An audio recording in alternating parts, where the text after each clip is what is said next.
Et dans le même temps, la Fondation du patrimoine lance un appel aux dons pour permettre de sécuriser les églises endommagées lors du séisme du 16 juin. Des premiers travaux qui se chiffrent jusqu'à 150 000 € pour certains édifices. Une facture impossible à assumer pour les communes. Reportage Alain Darigrand et Cyril Paquier.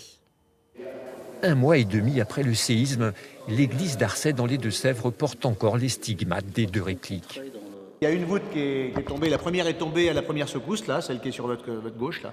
Et puis celle de droite, la réplique de la nuit a fini de la faire tomber. Elle était déjà assez secouée, très déformée.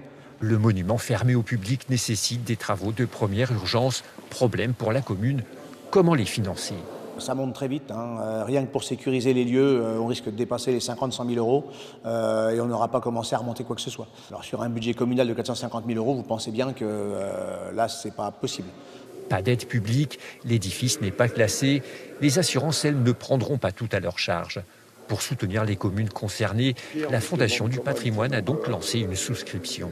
On va essayer de récolter le maximum. Pour l'instant, on s'est fixé un premier échelon à 750 000 €. Je pense que ce sera de toute façon insuffisant. Car l'église d'Arcet n'est pas la seule concernée.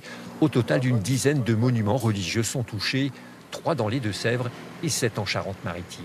À la Laigne, les travaux conservatoires ont déjà démarré, payés ici par une assurance.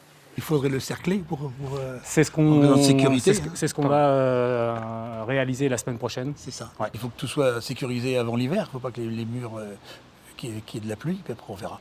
La suite, ce sont des millions d'euros à trouver avant de pouvoir rouvrir ces édifices. L'appel aux dons risque de se prolonger. Une petite commune comme nous, à 500 habitants, avec un petit budget, ça va être compliqué. Vous en appelez à la solidarité. Ah oui, on ne pourra pas faire autrement, je pense. Il faudra faire des choix, à un moment donné. Les élus en appellent aussi aux conseils départementaux et à l'État. Tous souhaitent effacer au plus vite les traces du tremblement de terre.